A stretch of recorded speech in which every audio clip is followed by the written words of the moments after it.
All right, everyone. Welcome back to the Ordinary People podcast with me, your host, Levi Steele. As always, I'm joined by another guest, and today's guest is a local legend, Mr. Jason Hoard. Thank you, sir. That's awesome. I'm glad to be here. I've never been referred to as a local legend. There we That's go. Awesome. Well, now you are. Thank you. So thank you for doing this. Thank you, sir. If you don't mind, can I give you a real quick intro? Yes. Okay. All right, today I'm joined by somebody who has been making music since he was 7 years old. The day his dad brought home a mandolin and lit something in him that has never gone out. He went on to play in a family bluegrass band across the Southeast, picked up an electric guitar, and eventually found himself on the road touring with Third Day and Crowder. Today, he runs his own studio, Jason Hoard Productions, right here in Griffin, Georgia, where he records, produces, and pours into artists from all over. He is a husband, a father of three, and somebody who will tell you straight up that everything he has comes from God.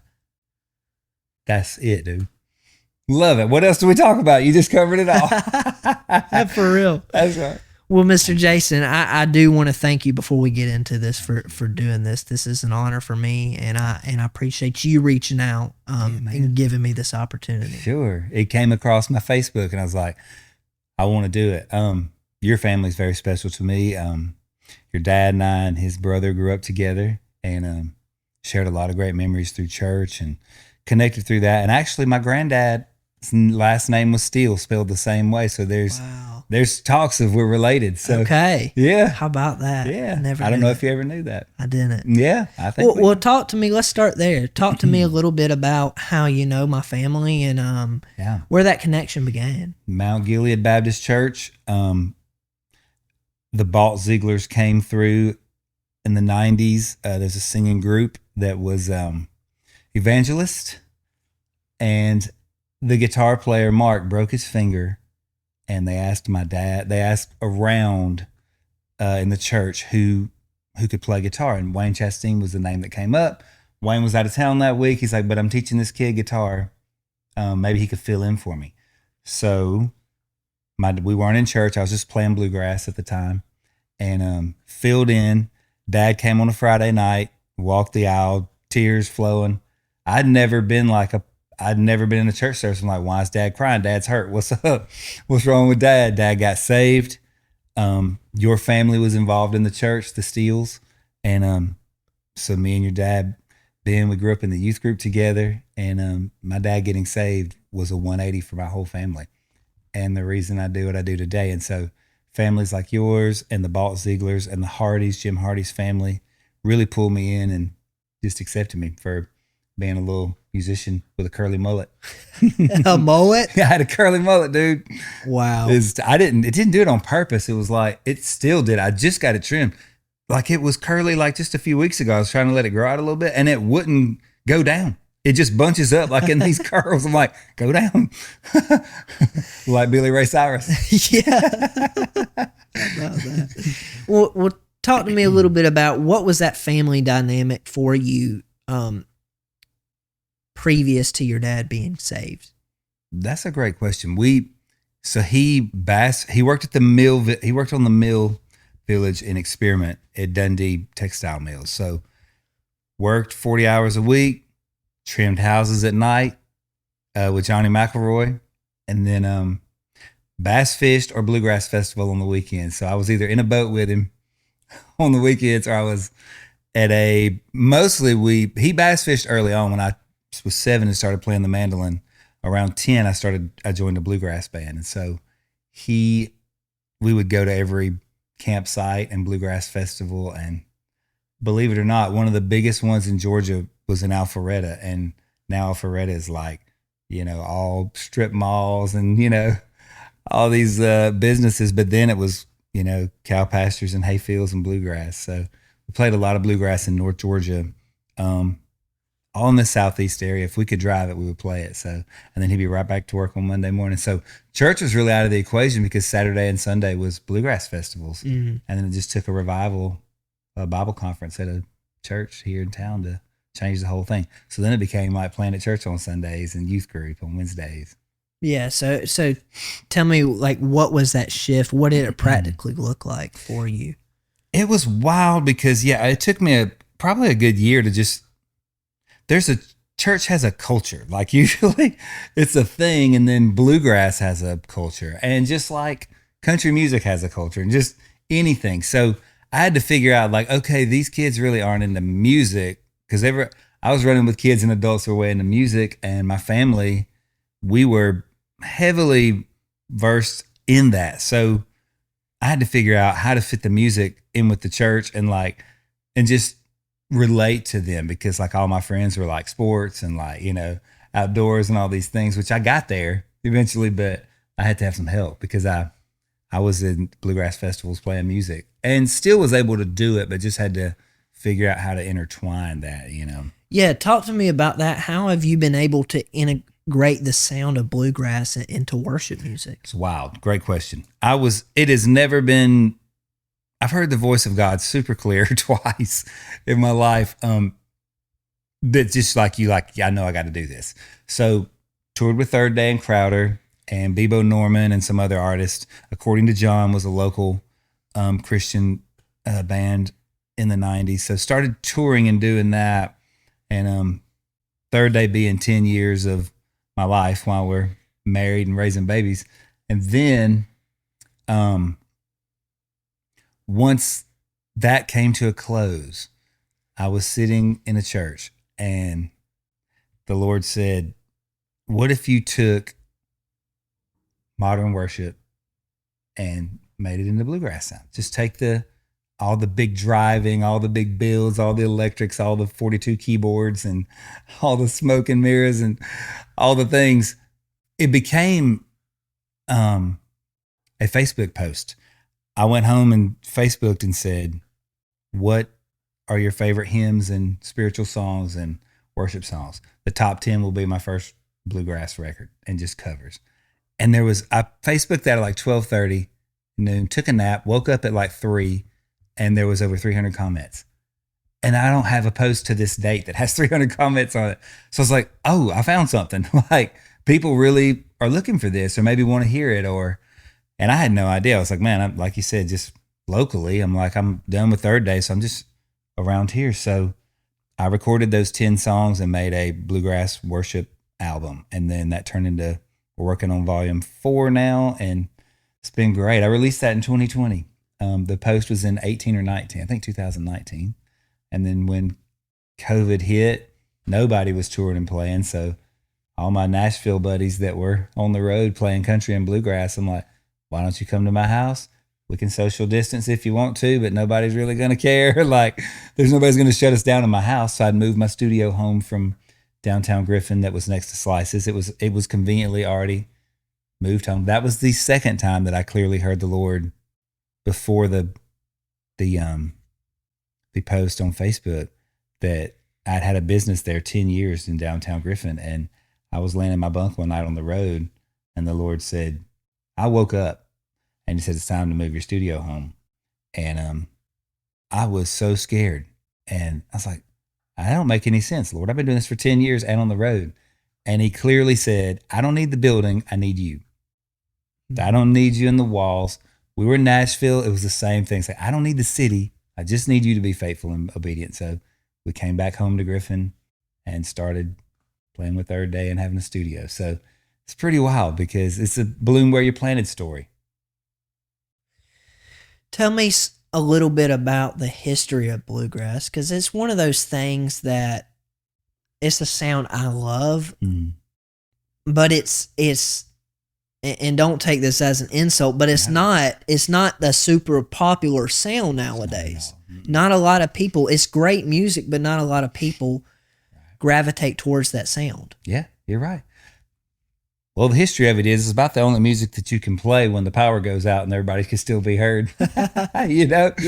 But man, it's interesting because back in the day, it was an Irish kind of Celtic kind of thing. So the mandolin was over there, which is what I play. And then the banjo was actually in blues and like Delta blues music. That was more like in the black community. Black people played the banjo more early on than white people did. And it had like this really like bluesy, like lopey, slower sound. And then in Virginia, and I cannot recall his name, but this guy decided to pitch it up and make it tight, and then speed it up and make it more happy and more joyful. And so then Bill Monroe came over. He's the pioneer of the mandolin. So they all just sort of got this thing, and then they had the doghouse bass that is kind of like the kick drum and every other music, and the mandolin or the bass drum, and then the mandolin is like the snare with the chop on the 2 and the 4 beat, and then there's always an acoustic player that's kind of paving the way, and then it's the high lonesome sound, they call it.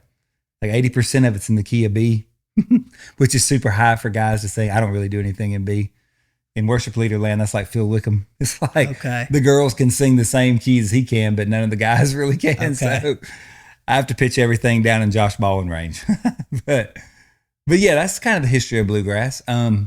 All acoustic, really no sound systems back in the day. It was all just on front porches and at the moonshine stills a lot of times. with the jugs, blowing over the jugs, or that's whatever you see in Andy Griffith, Griffith and those types of shows. It's totally it. And the wash tub bass with the string.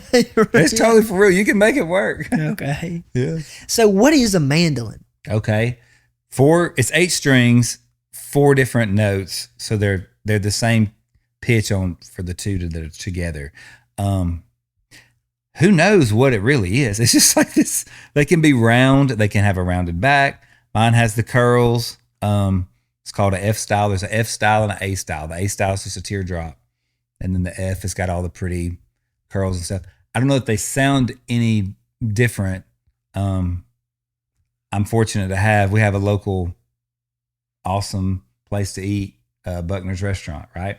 So it's like the Lazy Susan vibe, and people come from all over to eat at the thing. But the owner back in the day, Mr. David's dad, now it's on the 3rd generation of owners, but he was an instrument collector, and he got Alison Krauss's mandolin from when she was 16 as a collector. He bought it, and then he called one day and said it was Memorial Day, and he said, "Hey, come over, I got something I want to give you." And he gave me her mandolin. So it's wild. It's got a note in there from her, and not recently, but since then, in 2018, was able to connect with her, and her bass player plays with me, Barry Bells. He plays with me from time to time and plays on all my recordings. So I was able to tell her, I was like, "I have your mandolin that you got when you were 16.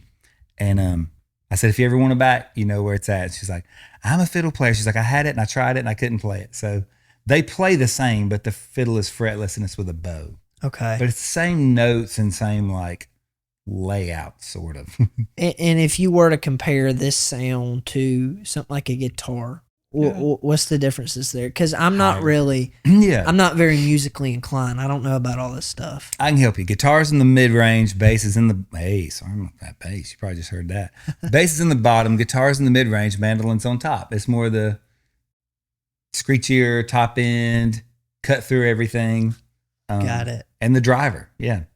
It's the push a lot of times.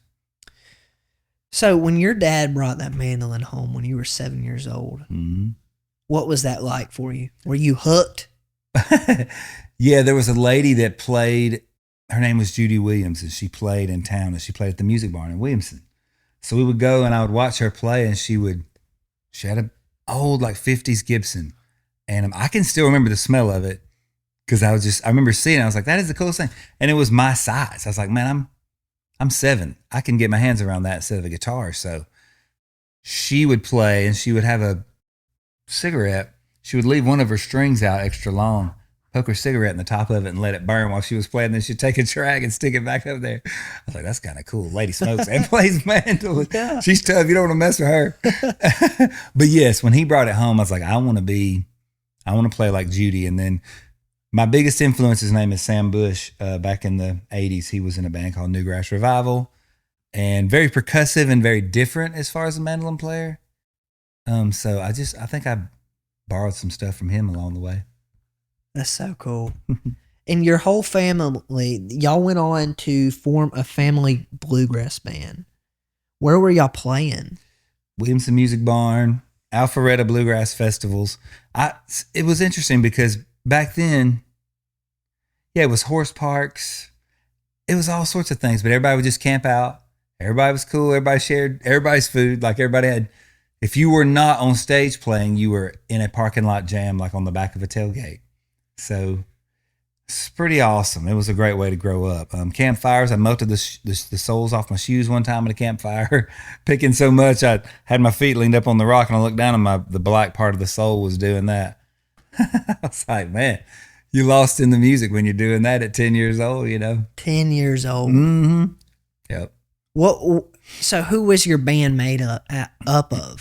The first band was my mom and my dad and my uncle on dobro, and mom played upright bass. It was bigger than her. She's like 5'2" and 100 pounds. You've met my mom. And then, dad playing acoustic, and we had a banjo player named Jeff Robinson, and he played banjo. And recently at one of my bluegrass shows, maybe 6 or 8 months ago, I hadn't seen Jeff since we played together. It's probably been 30 years. And he walked up and was like, "Do you remember me?" And I always hate when people say that, because you're like looking at him, you're like, if you have to say, "Do you remember me?" Like, I'm on the spot. You know what I'm saying? Right. But he was like, "Jeff Robinson." I was like, "I got it. Yes, sir."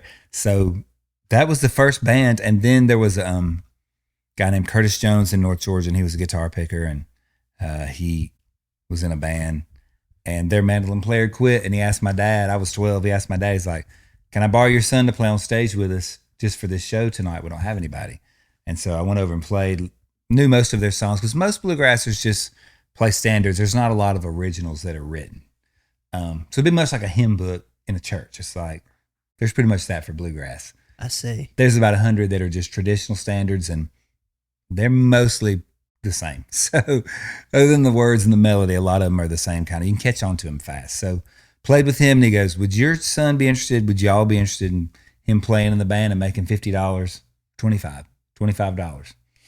And then he got me to 50. It was after a couple of years, but I was like, man, I'm 12 years old. I make $25 to play for an hour of my life. I love it. So, And was that just exclusively around here? Did you have to travel for that? Yeah, it was 3 to 4 hours. If we could drive it and he could be back at work on Monday, he would take me. So it's 3 to 4 hours, yeah. North Florida, North Carolina, South Carolina, Tennessee, Alabama. For $25. Yeah. And Dad's nothing, but it's hard sometimes today to find a job for $25 an hour, though. It is. It is. I don't think Whataburger's paying that. No, they're not. They're closing down everywhere. That's true. They need to, maybe. They got a mean patty melt, though, boy. Is that the move there? It's a good move, yeah. It's about $12, though. Oh, yeah. I've eaten there a few times. They're kind of pricey. It's pricey, yeah. It is pricey for what you get, but I think that's everything. It is. So at some point, you made the pivot from the mandolin to the electric guitar. What sparked that for you? Man, according to John. So there was a band from Fayetteville. John Waller's a singer. And they were, again, I'm kind of the guy, hey, we're firing, or we're getting rid of, or so-and-so's quitting. Are you interested? And I said, man, I play acoustic. I don't play electric. But he says, we kind of want the REM sound, which was a band from Athens, and they had a mandolin in their band, but also an electric. So the guy played both. So I said, man, I can I can learn your songs on acoustic, but I need an electric. He said, well, all right, let's do it. So I borrowed an electric. And what age is this? This is like 18, okay. 17 or 18. So, yeah, 17. So I said, where's our first show? And he said, well, it's 12 hours in Texas. It's like, cool, how are we getting there? He's like, 15 passenger van, we all take 2-hour shifts. It's like, oh, this is going to be, that's a lot, But we played at a college, and we played for about 150 kids for like a Baptist Student Union kind of thing, BSU thing. And the kids, they were into it. They really were like, I saw kids like worshiping and responding to John's songs and like appeals and his stories. And I was like, man, this isn't in bluegrass. This is a different feel. Like, it just felt different. And then me lining up with me being a believer, then it was like, hey, this is like music with a purpose. Like, not that bluegrass isn't. I love just straight traditional bluegrass too, because I grew up on it.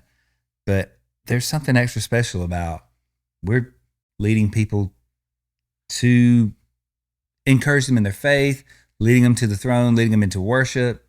All that was like a win-win to get to do music, what I love, and then share the gospel as well.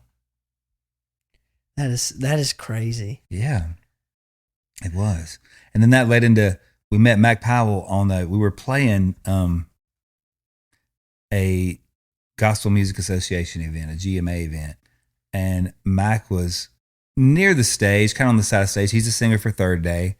And John and I were doing the thing. We're doing music. We're trying to be a part of the, I guess, Christian music industry as well, So in that, we were opening for Third Day and these different bands. And when I would get a chance, I'd be like, hey. So Mac was on the sidewalk near the side of the stage, and we started talking a little bit.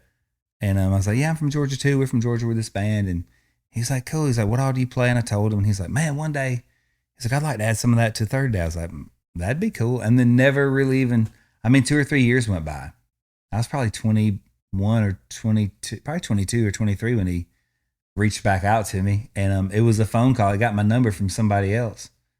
And I answered the phone. You never answer the phone when you don't know the number, right? Right. I did not know the number. And but I answered it. He said, hey man, it's Mac Powell. I was like, who's messing with me, man? I was like, no, somebody is playing a trick on me. He's like, no, man, for real. Mac Powell, we met a few years ago. I'm doing a project called Glory Revealed with Mark Hall and all these different artists. And I'd love for you to play mandolin and banjo. And I was like, how do we do that? He said, at my house. I got a studio in my basement. So it's called the Bat Cave. So went there and man, we stayed up till 2 a.m. just connecting and did music all day. We recorded all day, but just hung out and then ended up staying there crashing on his couch, much like this one. And then got up and went home, and he's like, man, we're going to be making some moves in Third Day. I'd love to call on you. And like 9 months went by, and I guess they made the move. So I was the auxiliary fill-in guy, playing mandolin, banjo, acoustic, and electric, and just singing harmonies with him. So learned a ton through that. He was a great leader. And somebody asked me the other day who one of the most influential people were in my life on another podcast. And I said him, no doubt, because great spiritual leader, brother from another mother, doesn't get shaken easily. He's really even and calm, and I can be a little high strung and high energy. So he was a good emotional stability in my life. And so many relationships came from just knowing him, because he's treated people so well over the years. So he would then say, hey, this is my friend Hoard. He likes to fish. He likes to hunt. He likes to be in the outdoors. And so many of these people that we would be around have those types of places. And Mac doesn't use those. He's like, he don't do much of that kind of stuff. So he's like, man, you need to know Hoard. He loves to be outdoors and sit out there and put hooks on things on clear line and drop it in the water and hope something, bites the other end of it. Called fishing. I love it. So he's connecting with so many different people like that, and sports things that I love, and way beyond the music. He is my brother, and I love him. How did you learn, how vital was that incorporation of you into that band for you at that time in your life? Yeah, that's really good. It still follows me today, as far as people wanting to record with me and to say, hey, we like this record that you and Mac produced together, or we met you on the road when you were on the road with Third Day. So a lot of people, the Lord used that as a platform. And I just remember early on I had a mentor that told me in my teenage years, it said, if you could be entrusted with the little things, the bigger things will follow. So I treated every band in every situation, whether it was $25 or, $250. I treated every situation with the same equal playing field. I do the same thing in the studio now when I've got 8 artists recording right now, and it's a lot, but it's awesome, but they're not all on the same level. Some are super talented. Some are not so much. They're just learning. So some are paying the full rate. Some are not able to. They're all treated the same. So I just think that's fair and just a good way to be in life. If some people can't pay, You pay it forward. You just do it. If you feel called to do it, you do it. When you were 21 and got that call from them, did you then come on full time? I was contracted. So they would book tours and they'd say, hey, do you want to do this tour? And if it made sense, I would do it. I think I only said no to not, it wasn't a tour. It was like a one run thing. And we were about to have a baby. So I was like, hey, I'm going to hang on back. But, and it was a far run. It wasn't close, but it was just from tour to tour and kind of based off of that. Yeah. So in that, how did you end up meeting and connecting with Crowder? We played Arlington Stadium, and Crowder, was a dual headliner. And he said, hey man, I'm gonna throw. He was kind of doing the rootsy techno thing, but there wasn't a ton of banjo and stuff in it. And he was just like, hey man, why don't you come join me on my set? Because he heard us sound checking. You play mandolin and banjo with me? I was like, sure. He's like, you know my stuff? I was like, some of it. He's like, well, just fake it. It's fine. Just get it there to look cool. So we get up there. And then third day decided to take the following spring off. And so he's like, hey, I said, hey, dude, I was like, I'm not doing anything in the spring other than recording. So he took me out with him. We did about 25, 30 shows together and had a blast. And then realized he had moved to Atlanta then. I was like, hey, man, I'm in Griffin. He's like, I'm in Atlanta. Let's hang out. He had moved there from Texas. So is he still local to Georgia now? He's still in Atlanta, yeah. Okay. He wow. is. Yeah. Well, I saw him for the first time a few years ago when we went to Winter Jam. Oh yeah. And I absolutely fell in love with it. It was great. Yes. It's a different sound. I mean, when you look at somebody like him, you don't expect that's the direction he's going with his music. This mountain man looking individual. Individual. I know. And he's so electric. You just feel like you're a part of it. He's so inviting. So where did you go from there? How long were you with Mac Powell and Third Day? Yeah, and all that. That was like a good 10-year stretch of me touring. So in 2018, Third Day did their farewell tour, and we closed it out at Red Rocks. Oh, wow. Yeah. Tell me a little bit about that, because it's beautiful. It's a bucket list destination. It's amazing. I've played there 3 times. Mac and I did nights of worship with Tomlin there after Third Day did their 2018 farewell tour. We went and Mac just did like a night of worship with with Tomlin and Matt Redman and some others. And man, it was beautiful. It's amazing to see God's creation like that. And then it holds 9,250 people, and Third Day sold it out. And it's just like you're looking out there of this sea of worship, just everybody's, because you're in this amazing setting. It's like you can't not, go, there's a God. Like, how are the rocks red? And like, it's incredible. The skyline's beautiful. And you can sign, there's a tunnel that takes you to the stage and you can sign the wall.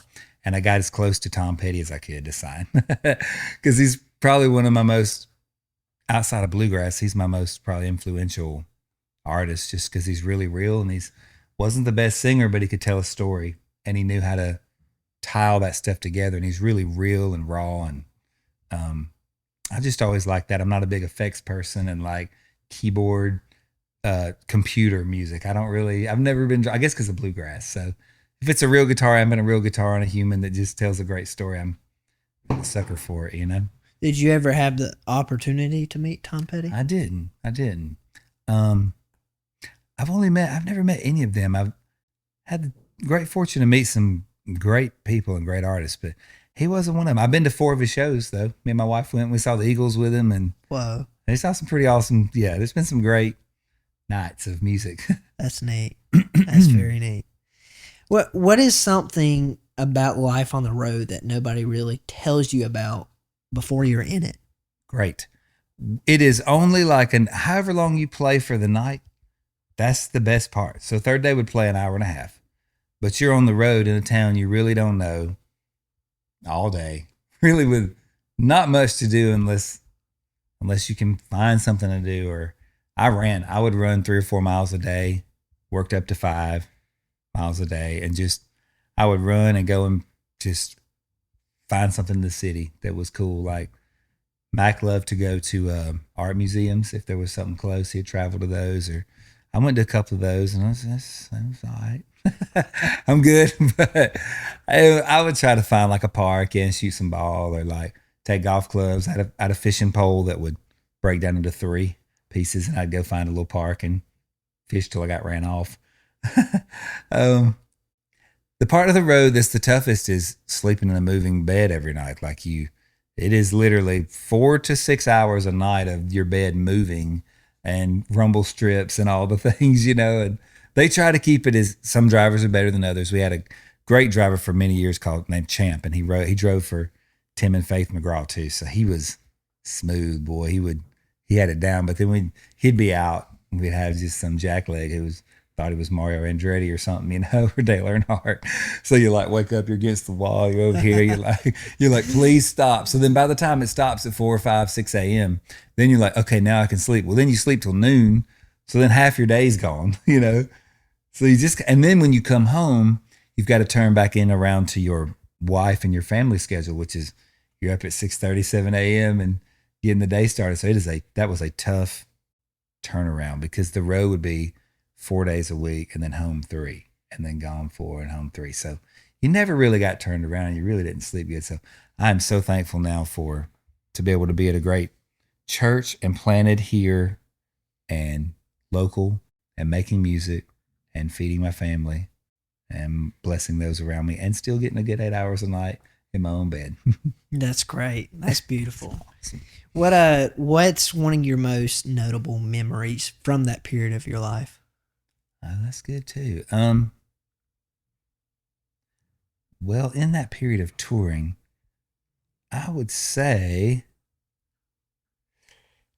we played and we did a tour called the Make a Difference Tour, and that was Max Lucado spoke, Toby Mac,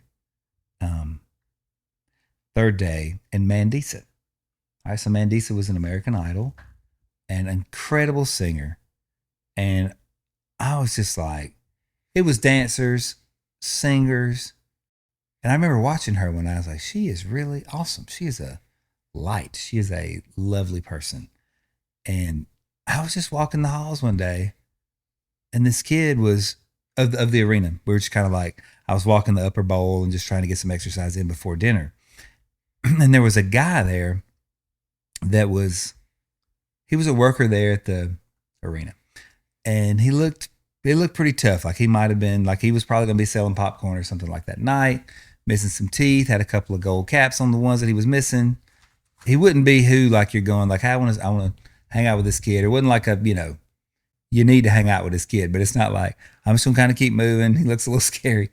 I stopped because I heard him talking, and he was talking to Mandisa, and she had stopped and just was spending time with this dude. And I was like, that's it right there, man. We're talking about American Idol.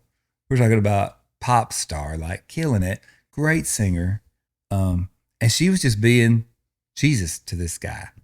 And so I stopped, and she was like, come on, Hoard. Like, let's talk. Let's this guy tell your story. So he had been in like detention and all this different stuff. And he was fresh. He was probably like 19 or 20, fresh out of high school, got a job at the arena.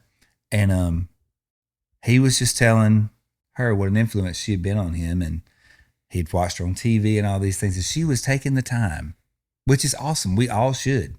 That's normal. That should be. But so many times, and when I was touring on the road, all the artists and all the people were so protected. And she was just very much like, I'm out here to do that more than sing.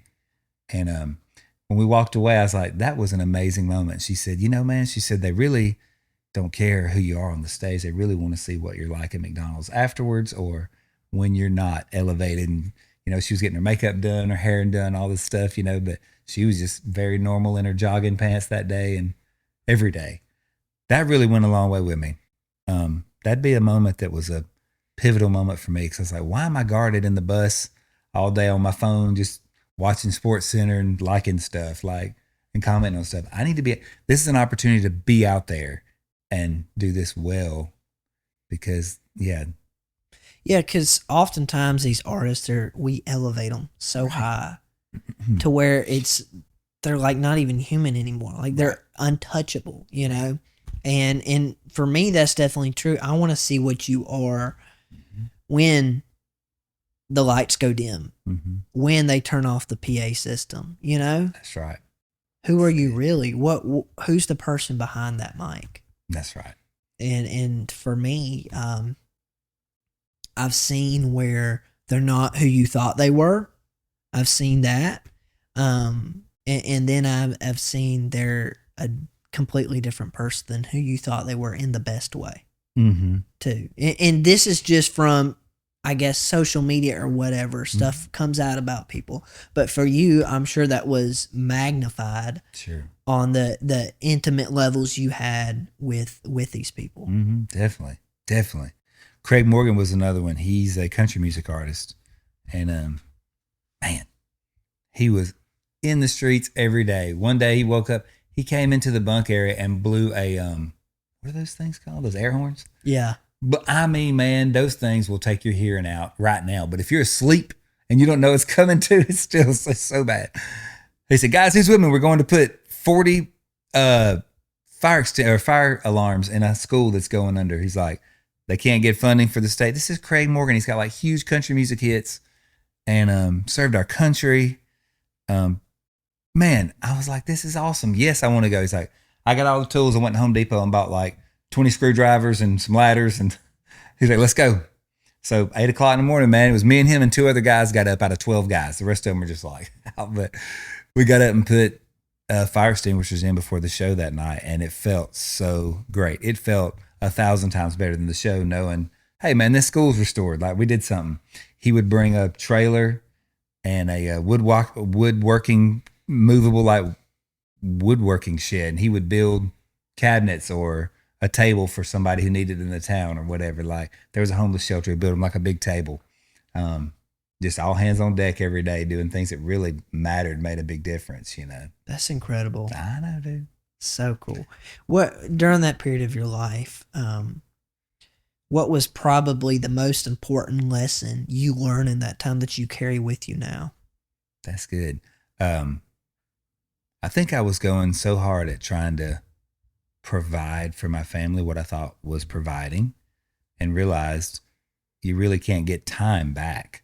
So the time that I missed with my girls and my son, I think that's the one thing that there's some of that I wish I could get back. I know it was all God's plan, but it made family be even more so important to me, because I'm like, man, some people get to see their family 7 days a week. So I was seeing them 3 days a week. So for a pretty good stretch. And everybody's cool to my knowledge. Nobody's like, well, dad wasn't around. Dad was a deadbeat dad. They haven't given us one problem. They've been the best kids. And they gave you grace. They did. Yeah. And I think they just sort of realized, hey, this was dad's calling for the season. So, man, yeah, the girls really, my son, he was 4 when I came off the road. So there wasn't as much of a missing thing. And man, we are like thick as thieves, but me and my girls are too. They both do music and they sing at churches on the weekends. And then, they're both doing hair and beauty stuff, but that'd be the one thing. It's just wishing some of the time could come back, but I wouldn't trade anything for the memories either. It was awesome. Wow. So there's a season where the touring slows down and something new starts. Walk me through how your studio comes to be. So I was already doing a blend of the two. There was a time where I was on the road and doing the studio. It was called Black Cat Studios because literally we just had a huge fat black cat. He was like pushing 20 pounds. And we took him to the vet, and the lady said, well, he's 20 pounds. And I kind of started laughing. She goes, it's not funny. I was like, I'm not feeding the cat like out of like just to blow him up. He's just got a genetic thing or something. You know, I don't know what it is. So, and somebody walked in and I said, you got a studio name? I was like, no. And they're like, Black Cat Studio. I was like, great. That's perfect. So did that. Had to get rid of the cat because of allergies and singers. But yeah, that's the thing, you know.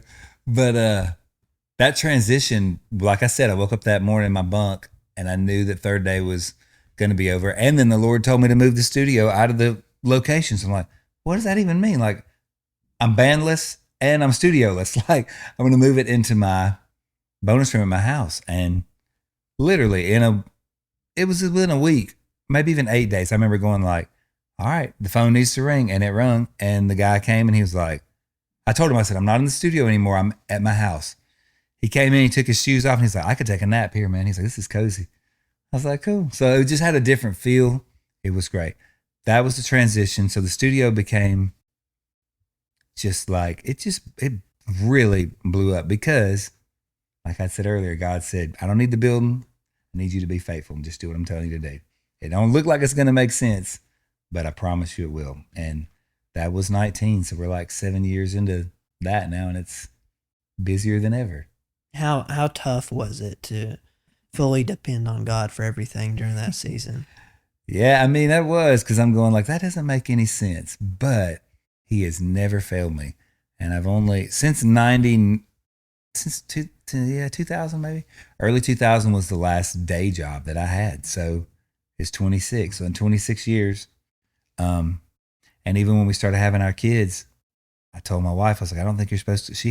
She was making the steady income at a college as a financial aid officer. And I just said, I don't think you're supposed to go back to work.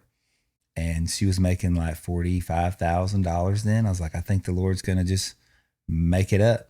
And we were like, how? I don't know. I was just on the studio and playing on the road a little bit. But that year, our income tax return showed that we didn't miss any of it. Like, she didn't go back to work and God was faithful. We tithed, even when we didn't think we had it.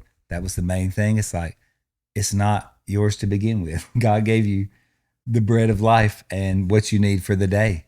So manna from heaven. So that 10% and then above and beyond is, man, that is a tried and true scripture for sure. And we are testimonies of that.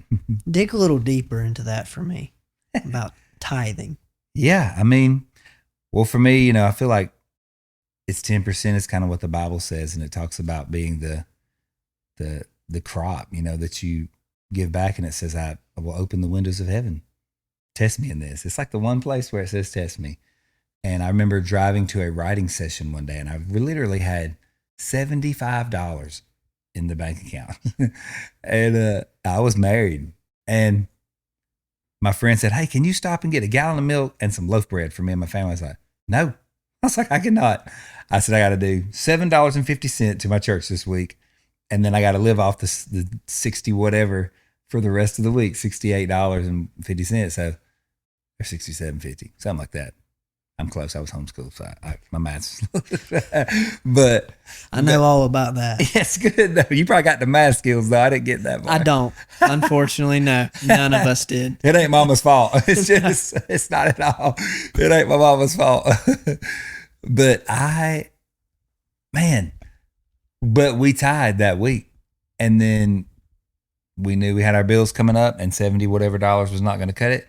And then a check came in the mail. And I guess my dude got his milk too, but we were able to pay our bills. And that has been I'm telling my kids that now. I've got a beautiful middle child who's getting ready to get married in September to one of the best guys. And everybody's like, man, what you going to do, man? How you letting your girl go? I was like, it's okay. When it's the right guy and it's God ordained, man, it's fine. He's going to take great care of her and they've always got a place to come but for help. But that's the first thing, man. They're starting out with more than me and my wife had, but I was like, just tithe, man. Give it back. Never go wrong. That's something I've really come to understand on a deeper level here recently. I was raised with, tithe 10%, but what I've kind of recently come to learn is God doesn't just want your 10%. Mm-hmm. He wants you to be a joyful giver. Mm. He wants you to give out of the abundance of your heart. That's great. And with that is something that my grandfather's talked about is if you're going to give with a bad attitude, the Lord might as well just he don't want it then. Keep it. That's right. Keep your money. That's it. Because it's all about the heart posture. Remember the story in the Bible where there's all these wealthy people and these Sadducees and Pharisees, and they're going and they're kind of flaunting the money that they're putting in. They're kind of shaking the bag a little bit so you can hear it jingle, and they're putting it in the I guess what we would call the offering plate. Mm-hmm. And then you have this woman come by, this poor woman, and all she has is a few coins, I believe. Mm. And that's all she had. And what did Jesus say? He said that she gave more. The most, yes. But we're like, wait a minute, that doesn't make sense. Their amount was far more than her amount. How does that up? The homeschool math, Yeah. that don't add up. Even we can get that. That's right. But what Jesus was saying is she gave what she had out of her nothingness, out of her being broke. That's right. It was the posture of her heart compared to the others. So it's not always about the amount. Mm. It's not always about just giving your 10%. And I asked my grandfather, I said, why then did my parents teach me to give 10%? He said, when you're raising kids, that is a good principle to instill in them so that they build the habit of tithing, knowing that, okay, this paycheck, 10% of that's not even mine. We're not even going to look at that because that's not mine. And you just begin to build off of that. Mm-hmm. And so that's been a revelation for me that's been super encouraging, is not feeling like I'm bound to this rule of like I'm going to get, struck by lightning if I don't give my 10%, Right. But just give joyfully and be generous with your giving. And giving looks different for many people. I think it's very important to give monetarily, but there's giving of time. You were talking about how important your time is. Yeah. Time is so important. Mm-hmm. That's one of the most precious things you can give, whether it's building cabinets for somebody that needs it in a town, installing fire alarms for some people. That's one of the greatest things you can give. Mm-hmm. And two, I think people often think that when they tithe, they just have to tithe to a church organization, which is not necessarily true. Mm-hmm. There's great organizations like Samaritan's Purse that do some incredible work. I personally worked for them. I went and spent 2 weeks about 2 years ago down in Valdosta, helping clean up from those hurricanes. Yeah, dude. And giving to organizations like that, it doesn't always have to be the church. It can be an individual, somebody that's struggling to get by. The people you were talking about that asked for a loaf of bread and a gallon of milk. Yep. And the Lord blesses you for those things. It's tough when you don't have it. I know. I just went through a season, probably not as tough as yours, but where we were having trouble selling this house that we built. I was paying $1,000 a month in interest, and I had no work. That's a lot. I barely had any work in December and January. Yeah. Everybody was slow. Everybody in my industry was slow. And so it really taught me to lean on the Lord then. And I think He also puts people through seasons like this to show where they can improve on their finances. Where you can pinch pennies, where you can clean some stuff up. Yep. And through that, it taught me a lot of That's that. good. And He blessed me for that. He blessed me for that. We were able to sell the house. It took 6 months. Yeah. But I was able to sell the house and repay all the debts. That's awesome. And that's Good. That's truly a blessing to me. It is. Yeah, that's great. The season of waiting, man, that while I'm waiting, I will trust you. I will serve you. But it's just something that's so tough for us here in Western society. Yeah. With everything being instantaneous, from your Amazon deliveries to your on-demand streaming. Yes. On demand. I know demand. It's right there. I know. Notifications. It's caused patience to go out the window. But that is one of the fruits of the spirits that I need the most in. But yeah, it is. This doesn't sharpen patience for sure. And when you do have patience, sometimes that's where the best gifts from the Lord come, I think. It is, man. The waiting. I know. You've said God just started sending you artists to you. What does that look like? Did you even plan for that? Well, I didn't. It just kept cascading in from one to the next. And it all just started becoming this worship thing. Like, I, the third artist was Christian Stanfield. He's a passion artist now, and he had brought me Jesus Paid It All hymn. And then his guitar player, Alex Nifong, had the "Oh, praise the one who paid my debt," the little chorus thing at the end. He's in my garage playing that. And I'm like, that's really good. We should I don't think anybody's ever tagged on a new chorus to a old hymn. So we just did it. And we were like, this is kind of cool. Maybe this will work. They took it back to Louis Giglio, who was the pastor of Passion City and was doing those Passion events. And he was like, I think we got something here, guys. So they led it at a 722 was a Bible study that Louis spoke at in Alpharetta, and it just really took off. So then all of a sudden we're like, hey, we're trying to keep up with that. So that's one of the, it's a pretty cool moment. I'm grateful for. This studio of yours, it's more than a recording, just a recording space for you. You've talked about it being a place for artists to develop and form friendships for life. How intentional or unintentional was that when you put that together, the studio? Yeah, I always said I wanted to be a ministry because the commercial studio, even today, if you just call up a studio and say, I want to record, they're just going to literally just do that. They're going to record you. They're just going to go, okay, let me hear your song. Go. Hope it's good. Today it's a file. Back then it was a CD or it was a tape. So I just always wanted to be a very intentional relationally, and just getting to know the person and, just developing their song or playing the instruments they can't play, but have them play and sing everything that they can do. So yeah, just equipping them to be able to do it. You talked about relationships earlier. Yeah. And how important relationships are. Like, how have you built relationships through this studio of yours? Man, I think just the common connection is usually music, but it's 80% Christian music that I do, or faith-based music. So the relationship side of things, that's the key.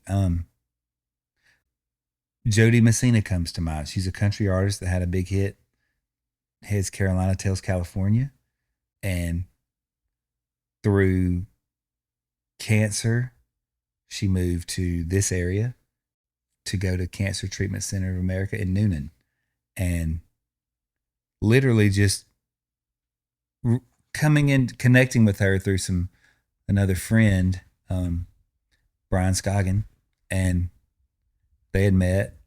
And then she's parking in my driveway wanting to run my road because I live on a little country road to exercise as part of her beating her cancer. And then I'm like, she's like, well, don't you record Jay Bird? She started calling me Jay Bird. And that's the only other person that's called me that other than my grandmother.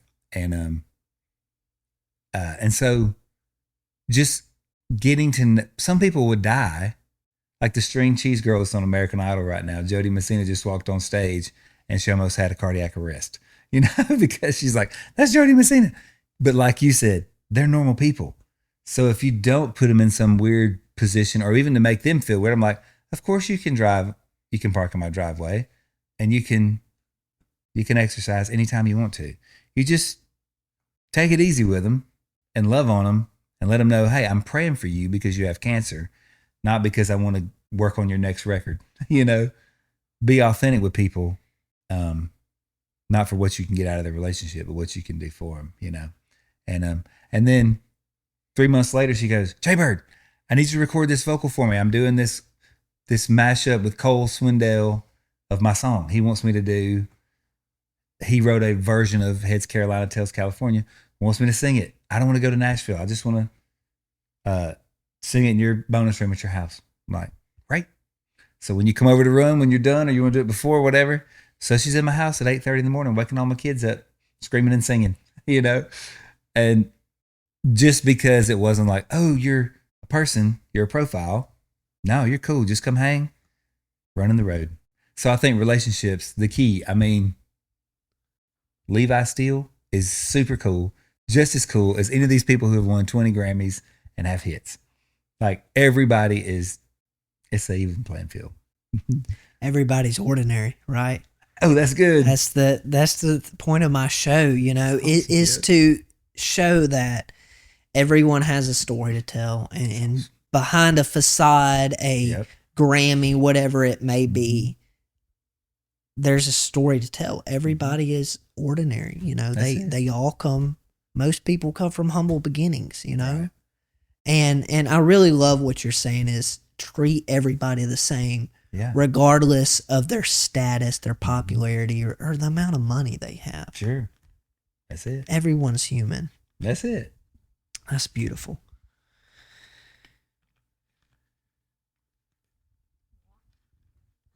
Your faith has been vital, I can tell, throughout your life. Talk to me about that. Where did your faith really begin, or what was your first encounter with Jesus? There was a gentleman in our church, Jack Fordham was his name, and he was in Mount Gilead, and he literally just would stop by the house. If I was shooting basketball out in the driveway, he'd just stop by and just say, hey, little old man, he's probably like 5'6", 5'7", maybe 100 pounds, always had a suit on, every hair in place, white teeth. And he just, you could tell. I got to see his Bible one time. Sorry, let me back up. So he, basically what you would call, like he presented the gospel to me. And I knew I wanted to make that public decision. I mean, I already was in church, but I knew that I wanted to do that and get baptized. And my grandfather, my mom's dad, who was the Steele, he got saved at the same, he was at the house and he received the Lord. We received the Lord at the same time and got baptized on the same Sunday. It's pretty awesome. Me and my granddad together. But Mr. Jack Fordham, he was a very large piece of that, because then when he came over to pray with me, he had his Bible, and his Bible was completely worn out. And every page had notes in it. Like as if he was at 60, whatever years old he was, later 60s at the time. He was just as thrilled about the gospel every day when he would read it. Like it was completely worn out. You couldn't even really read the main text, but all his notes were all over it. And I was like, this dude, this is real. Like you don't just do this. Like this guy's life has changed. And I saw my dad, his demeanor and his attitude and mood just 180. So those two men, I'm like, that's true faith. And they molded me in many ways. Although you were a Christian and you were touring with a Christian band in Third Day on the Road, how tough was it to stay diligent in your faith throughout that time? I mean, it was strong before I went. So I would say if it wasn't that hard, really. I've made good decisions, and I feel like it was tough being away from my family, but I feel like good follows good people. So I just made the next right decision and the next right move every day, and had my faith firmly planted before I ever got asked to go. I think if a teenage Hoard would have gotten asked to go to tour with Third Day, I think I definitely would have I would have gone with the wrong motives. I would have gone to see how many girls I could meet or something, at a meet and greet. But it was a little later, and I was married and already, a good faith established. So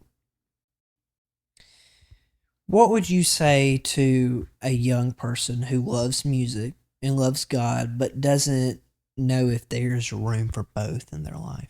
Oh, that's good. My softball coach told me, he said, play music for Jesus. He was bringing me home from softball one night. I would say to that, if you're a believer, if you're a teenager and you want to do music, or anyone who's wanted to do music, what I touched on was just doing music with a purpose. I feel like anything, if you do it and you're doing it to honor the Lord, He is going to bless you and honor you with it. So I think the best way to succeed in what you love to do, and if that's music, I would say just make it Christ based, and your life, even outside of that, again, speaks more volumes than, as long as you're not throwing out some bad message. If you got a positive message and Jesus focused, and I think you will succeed. Not with selfish motive, but right. And that is and that's, man, I've had a couple of artists that have came in. Everyone has been God ordained, but I've been like, it's tough to fight that battle, because then you start going, man, I want my music to win. Why am I doing somebody else's cover songs? Or it's hard to fight that battle. And that's definitely a tactic of the enemy, to go, but your music's better. Like, you should be doing that. And you got to just know how to decipher that one. But yeah, use music as a tool to love on people. Use your job at Home Depot to love on people. It is all the same. I have a 10th grade education in homeschool, so I can't really, Home Depot's probably not going to accept me. But music, I was able to share with a guy this morning. So I don't know what else I would really do. I would love to actually landscape one day, or me and your dad were just talking about that. That's just seems like it'd be awesome just to ride a mower. My dad and mom do that now, and they're late 60s, early 70s. But something to do with fishing. Outdoors is pretty incredible. I love it, and love seeing God's creation. And it's hard to find any silence today, especially if you're not out in the middle of nowhere. It can get to you there now with a cell tower, but I have to be really intentional about phone off, do not disturb, family time, and outdoors and peace. And tell me a little bit about your fishing then. I have 2 or 3 people that I go with, but I keep that circle pretty close, because it's a sacred one. You're trapped in a boat with somebody, and so you want to be with the person that you enjoy doing it with. But there's been a lot of great things dreamed up in the boat, man. Me and my friend launched a college and career ministry, young adults ministry, from the boat after third day one day. And it was an awesome 4 years of my life. It was incredible. Getting to lead worship for that. And he was a speaker, and we've been hanging out for 30 plus years and best friends.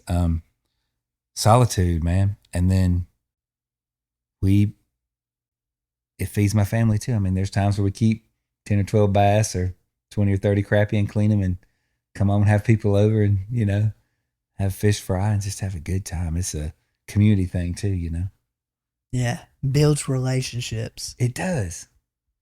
Yeah. That's it. There's this place in Florida we'll go to. It's in Perry, Florida. Yeah.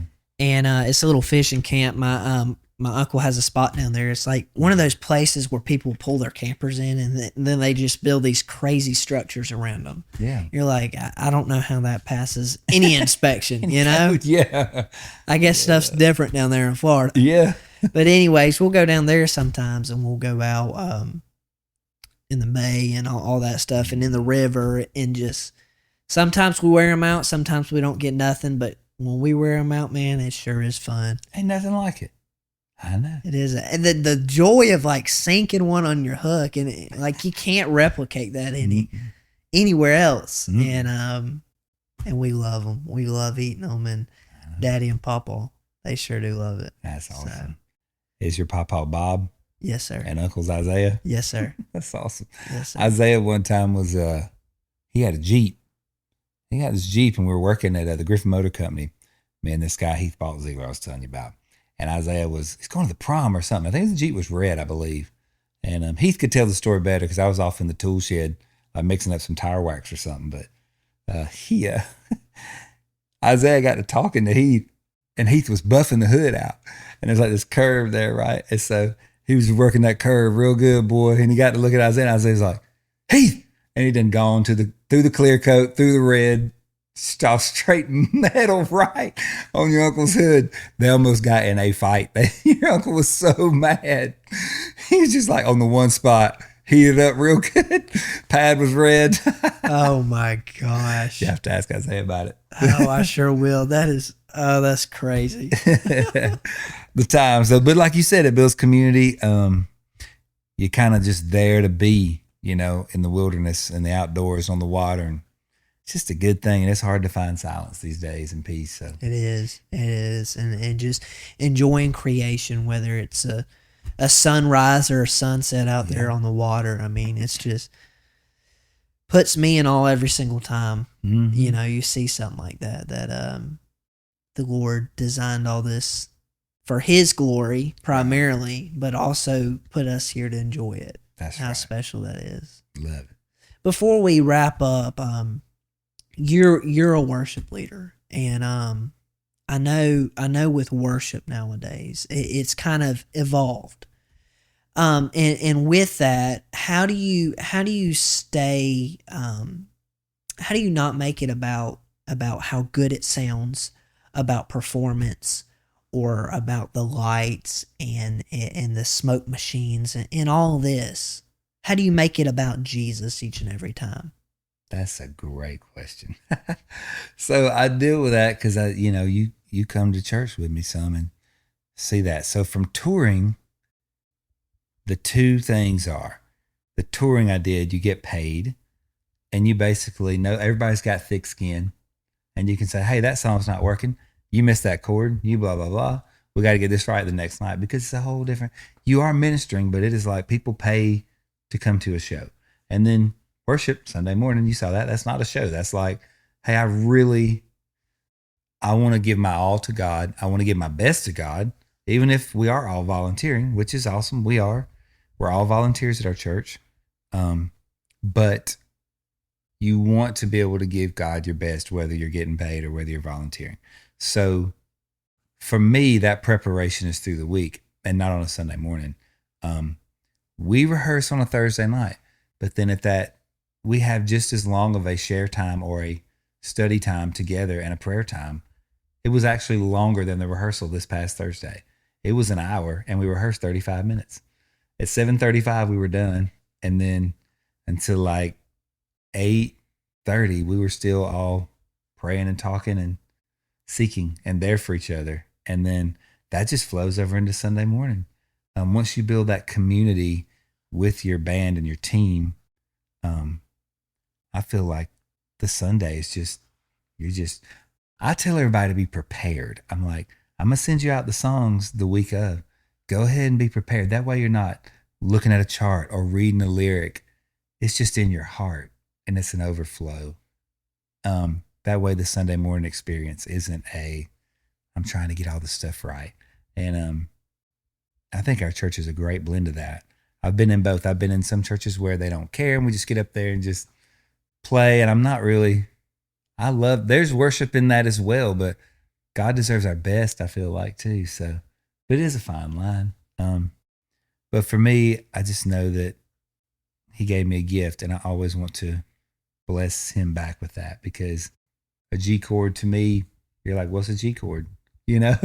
So I know it's a gift, and I want to treat it as it is a prize and a gift, and give Him back everything that He deserves. Because that's ultimately all that it's about. That's all it's about. Yeah. People, they don't really even care if you're playing the right chords. It's your heart. And if you're pointing them to Him, that is the goal. Encouraging people and lavishing our praise. The word says to lavish your praise on the Father. That is that lady giving one of her 3 coins, and the lady that washed His feet with her hair, I mean, that's laying it down, so I want to be willing. I want my heart to be that posture. Not, oh, my guitar's in tune and we nailed every transition, guys. And the smoke was so cool when the lights hit it. None of that matters, Well, Mr. Jason, I want to thank you for sitting here with me today and sharing your story. Thank you. Beautiful story it was. Thank you. You are wise beyond your years. And you're going very far. And well, thank you. It was an honor.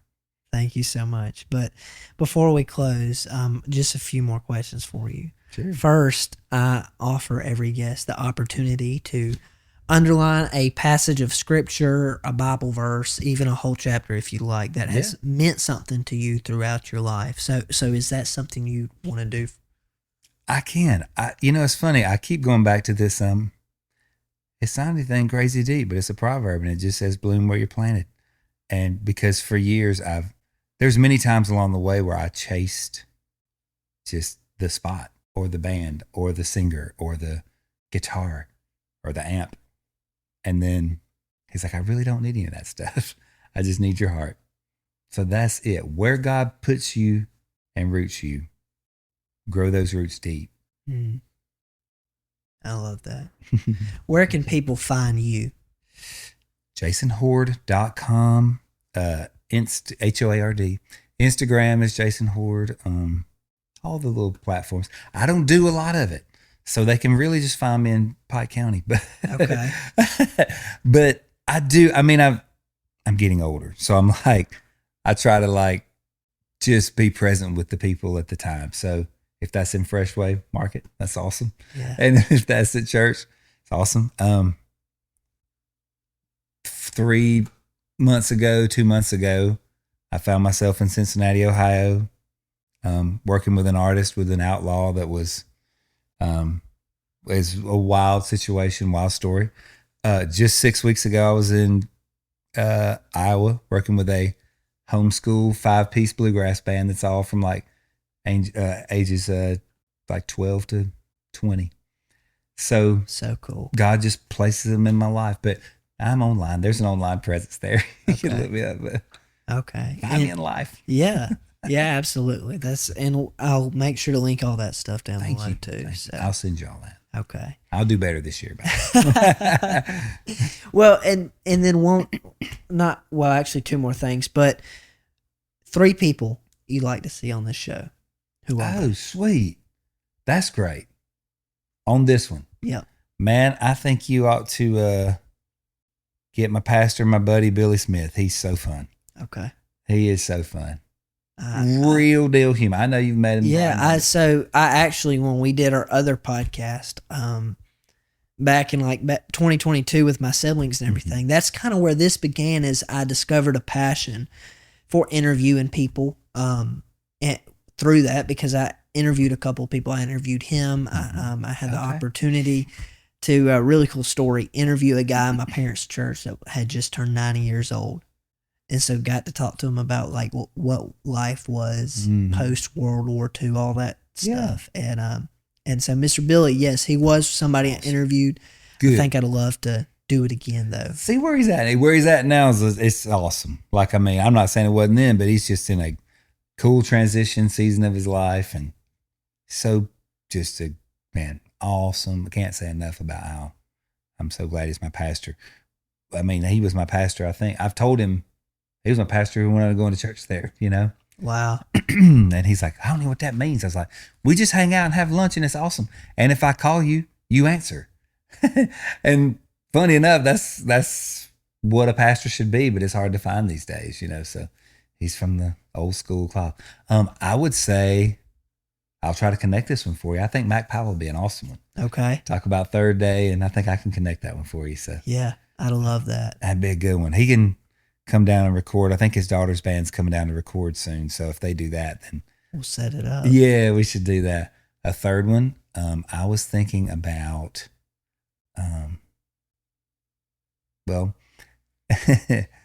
have you done Mr. Bob Steele? I recorded him on the last one, but I've actually thought about doing it again. Man, Would you like that?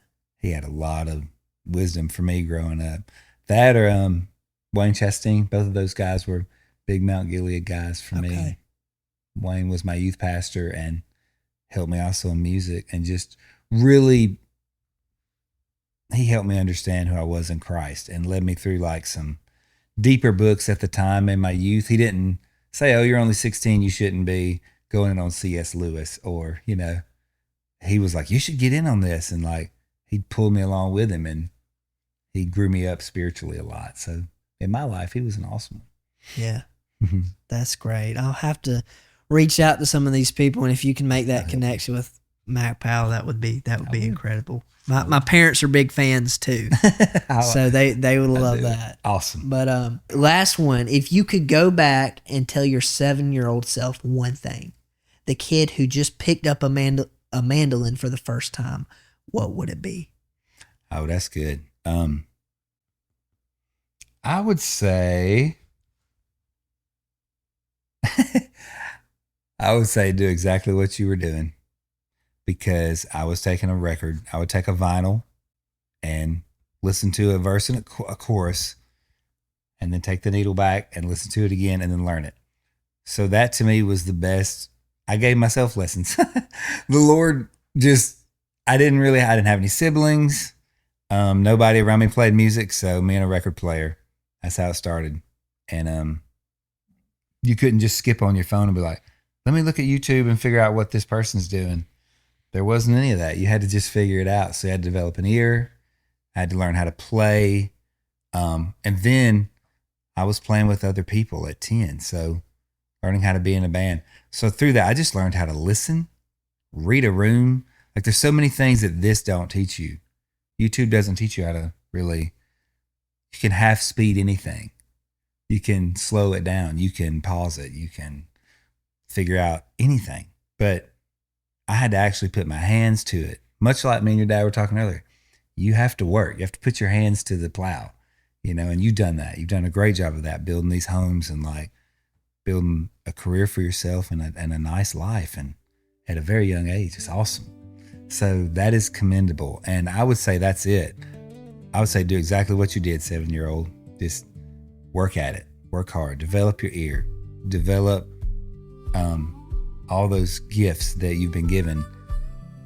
Just the old school way, And then get with bands, get with people, and start playing, man. And I did all that. And that's what the question for, what would you say to young adults that are coming up that are playing? I would say just, get with community. Don't be an online, TikToker in your bedroom, That all the AI stuff and all that is becoming a thing, it's really just meant to be a tool. And they will even tell you that. The first word is artificial. So, intelligence. So, it's not real. It can be a tool and a helper, but get with a human and a real life-giving soul that's breathing, and you'll create something special. And the people won't be able to deny it. Well, Mr. Jason, that's it. Thank you so much. Thank you, sir. It was awesome. Yes, sir. Hope you enjoyed it.